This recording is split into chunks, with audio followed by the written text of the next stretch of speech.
வணக்கம். இன்றைக்கு இதுதான் நிகழ்ச்சியில இன்னைக்கு நடந்த சில முக்கியமான நிகழ்வுகளை தொகுத்து வழங்குவதற்காக நான் இனிதா சக்தி. வாங்க நிகழ்ச்சிக்குள்ள போயிடலாம்.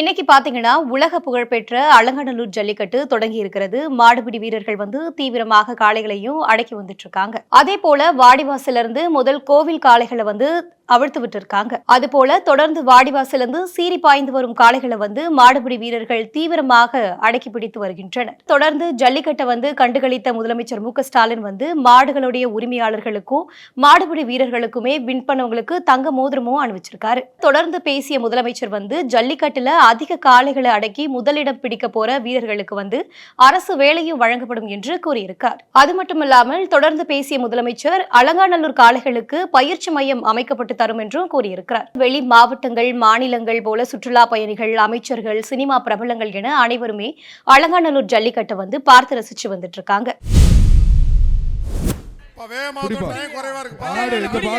என்னடா ஒரு ஆளைங்க நான் வந்துட்டேன் யாரையும்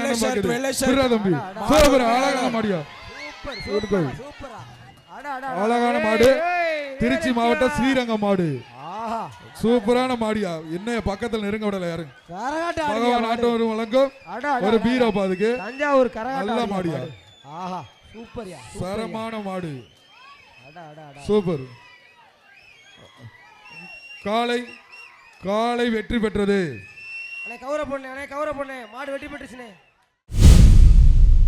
அறிவிப்பு. பாரம்பரியமிக்க ஜல்லிக்கட்டு போட்டிகளில் பங்கு பெற்று அதிக காளைகளை அடக்கி சிறந்து விளங்கக்கூடிய வீரர்களுக்கு முன்னுரிமை அடிப்படையில் கால்நடை பராமரிப்பு துறையில் உரிய அரசு பணியிடங்களுக்கு பணியமர்த்தி வழிவகை செய்யப்படும் என்பதை மகிழ்ச்சியோடு தெரிவிச்சுக்கிறேன். அடுத்து இரண்டாவது அறிவிப்பு. உலக புகழ்பெற்ற தமிழ்நாட்டின் ஜல்லிக்கட்டு காளைகளுக்கான அலங்காநல்லூரில் சிறந்த உயர்தர சிகிச்சை மற்றும் பயிற்சி மையம் 2 கோடி ரூபாய் செலவில் அமைக்கப்படும் என்பதையும் மகிழ்ச்சியோடு தெரிவிச்சிருக்கிறேன். இன்னைக்கு பாத்தீங்கன்னா சசிகலா செய்தியாளர்களை சந்திச்சிருக்காங்க. அவங்க அதிமுகவை பத்தியுமே விமர்சிச்சிருக்காங்க. எம்ஜிஆர் சிலைக்கு மரியாதை செலுத்திய பின் அவங்க செய்தியாளர்களை சந்திச்சிருக்காங்க. அது மட்டுமல்லாமல் கடப்பாறையை கையில் வைத்தவன் ஏமாந்தான் என்று இபிஎஸ்சியுமே அவர்கள் சுட்டிக்காட்டி விமர்சிச்சிருக்காங்க. அதுபோல திமுக எதிரியே இல்லை என்று கூறியதற்கு நான் இருப்பதை மறந்துவிட்டு திமுக எதிரியே இல்லை என்று கூறியிருக்காங்க என்று செய்தியாளர்களிடமே சசிகலா கூறியிருக்காங்க. ஒரு பெரிய மலை இருந்துச்சு. அது கருங்கல் மலை. ஒரு ஆள் என்ன பண்ணுறாரு, ஒரு பெரிய கடப்பாறை எடுத்துகிட்டு போகிறாரு. எடுத்துகிட்டு போய் என்ன பண்ணுறாரு, இதை உடச்சி இதுலேருந்து கொஞ்சம் கல்லை பேத்து எடுப்போம் அப்படின்னு நினைக்கிறாரு. நினச்சிக்கிட்டு போய் அவர் முயற்சி பண்ணுறாரு. ஆனால் முடியல. அப்போ அப்படி திரும்பி பார்க்குறாரு. அந்த மலையிலே பார்த்தீங்கன்னா ஒரு 6 அடியில் ஒரு மரம் வளர்ந்துருக்கு. நம்ம கடப்பாறையை போட்டு இடிக்கிறோம்.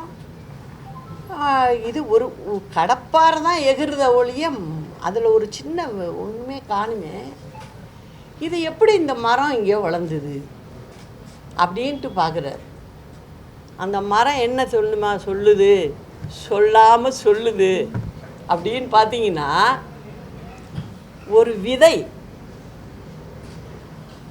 அந்த விதை அந்த இடத்துல விழுது. அது அங்கே முளைத்து வேறுட்டு வளர்ந்து வருது. அப்போது அங்கே வேற ஒன்றுமே ரகசியம் இல்லை. அந்த விதைகிட்ட இருந்தது அன்பு மட்டுமே.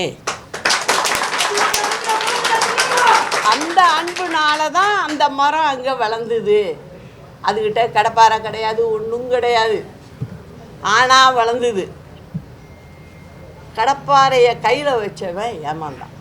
இப்போ உள்ளவங்கெல்லாம் சும்மா பேசிக்கிட்டு இந்த மாதிரி திமுக என்ன நினைக்குது, நமக்கு எதிரியே இல்லைப்பா, கண் தொலைவு வரைக்கும் பார்க்குறோம், எதிரியே இல்லைன்னு இருக்கு.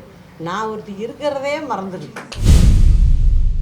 அமமுக பொதுச் செயலாளர் டிடிவி தினகரன் வந்து செய்தியாளர்களை சந்திச்சு ஒரு அறிவிப்புமே வெளியிட்டு இருக்கிறார். நாங்கள் யாருடன் கூட்டணி வைக்கோம் என்றது நாங்க உரிய நேரத்துல தெரிவிப்போம் என்றோ டிடிவி தினகரன் வந்து கூறியிருக்காங்க. அது மட்டும் இல்லாம அதிமுக கூட்டணி வைத்திருக்க ஒரு கட்சியோட நாங்க கூட்டணி வைப்போமா என்பதா இல்லையா என்பதை பற்றிலாம் உரிய நேரத்துல தெரிவிப்போம் என்றோ டிடிவி தினகரன் வந்து கூறியிருக்கிறாங்க. கூட்டணி அறிவித்த பின்னர் எத்தனை கேள்விகள் வேணாலும் என்கிட்ட கேளுங்க, அதுக்கு நான் பதிலளிக்கிறேன் என்றோ கூறியிருக்கிறார். வந்து கூட்டணியோ அல்ல தேர்தல் அறிவிப்போ ரொம்ப ஓப்பனாக சொல்லிடுவீங்க. ஆனால் 26ல் நீங்கள் இவ்வளோ ஆர்டர் இல்லை, நான் ஒன்றும் இல்லை, நான் சரியாக தான் இருக்கேன். நான் முறைப்படி அறிவிப்பு வரணும்னு சொல்கிறேன். அதை போய் நீங்கள் நான் ஓப்பனாக தான் இருக்கேன், இன்னும் முடிவு எடுக்கலைன்னு சொன்னேன், இப்போ முடிவை நோக்கி நெருங்கி விட்டேன்னு சொல்கிறேன். அதானே சொல்கிறேன். அதனால் அறிவிப்பு வருன்னு தான் சொல்கிறேன். நான் ஒன்றும் உங்கள்கிட்ட எதுவுமே பொய்யா சொல்லலையே. இப்போ பிபிஎஸ் வந்து ஒரு கூட்டத்தில் இருக்கக்கூடிய இடத்துல நீங்களும் அங்கமாக இருக்கிறது அப்படிங்கிறது கான்ட்ரடிக்ஷனாக இருக்காதா கடந்த காலம்? சார், நீங்கள் அதை நான் உரியவர்கள் அறிவித்த பிறகு நான் உங்கள்கிட்ட நேராக வர்றேன்னா ஒன்று அலுவலகத்துக்கு வாங்க, எத்தனை கேள்வி கிளைகள் தூங்க பதில் சொல்கிறேன். 2026 சட்டப்பேரவை தேர்தல் வரும் நிலையில அதிமுகவுடைய தேர்தல் வாக்குறுதிகள் எல்லாம் இன்று அதிமுக பொதுச் செயலாளர் எடப்பாடி பழனிசாமி அறிவித்து இருக்கிறார். நகர பேருந்துகள்ல பெண்கள் மட்டுமல்லாம ஆண்களுமே கட்டணம் இல்லாம பயணிக்கலாம் என்ற ஒரு வாக்குறுதியை அளிச்சிருக்கிறார். அது மட்டும் இல்லாம குலவிளக்கு திட்டத்தின் கீழ் பெண்களுக்கு மாதம் 2000 வழங்கப்படும் என்றும் ஒரு தேர்தல் வாக்குறுதியை கூறியிருக்காங்க. 100 நாள் வேலை திட்டத்தை வந்து 150 நாளா மாற்றுவோம் என்ற வாக்குறுதியுமே அதிமுக பொதுச் செயலாளர் எடப்பாடி பழனிசாமி அறிவித்து இருக்கிறார். இதுல முக்கியமா அவர் சொந்த வீடு இல்லாதவர்களுக்கு அவங்களே இடத்தை வாங்கி கான்கிரீட் வீடு அமைச்சு தருவாங்கன்ற ஒரு தேர்தல் வாக்குறுதியுமே அளிச்சிருக்காரு. அது மட்டும் இல்லாம பல அறிவிப்புகள் மேலும் வெளியிடப்படும் என்று அதிமுக பொதுச் செயலாளர் எடப்பாடி பழனிசாமி அறிவித்து இருக்கிறார். மகளிர் நலன், குலவிளக்கு திட்டம், சமூகத்தில் பொருளாதார சமநிலையை உருவாக்கிட குலவிளக்கு திட்டத்தின் மூலம் அனைத்து குடும்ப அட்டைதாரர்களுக்கும் ஒவ்வொரு மாதமும் உதவித்தொகையாக ரூபாய் 2000 வழங்கப்படும். இத்தொகை குடும்ப தலைவியின் வங்கி கணக்கில் செலுத்தப்படும். வாக்குறுதி எண் 2, ஆண்களுக்கும் மகளிருக்கும் கட்டணமில்லா பேருந்து பயண திட்டம். நகர பேருந்தில் பயணம் செய்யும் ஆண்களுக்கு கட்டணமில்லா பேருந்து பயண திட்டம் செயல்படுத்தப்படும். சிவகங்கை மாவட்டம் மானாமதுரை அருகே 35 ஆண்டுகளுக்கு பின்னர் வந்து பட்டி பொங்கல் விழா கொண்டாடப்பட்டிருக்கு. மாட்டுப் பொங்கலை ஒட்டி சுற்றுவட்டார கிராமங்கள்ல இருக்க மக்கள் எல்லாருமே இணைஞ்சு இந்த 35 ஆண்டுகளுக்கு பின் இந்த பொங்கலை வந்து கொண்டாடி இருக்காங்க. இதுல என்ன சிறப்புன்னு பாத்தீங்கன்னா, 300க்கும் மேற்பட்டோர் 35 ஆண்டுகளுக்கு பிறகு ஒன்றிணைந்து ஒற்றுமையாக இந்த பொங்கல் விழாவை கொண்டாடி இருக்காங்க. இந்த பொங்கல் விழாவில் மாடுகளை குளிப்பாட்டி அலங்கரிக்கப்பட்டு கூட்டு பொங்கல் விழாவையும் சிறப்பாக செஞ்சிருக்காங்க.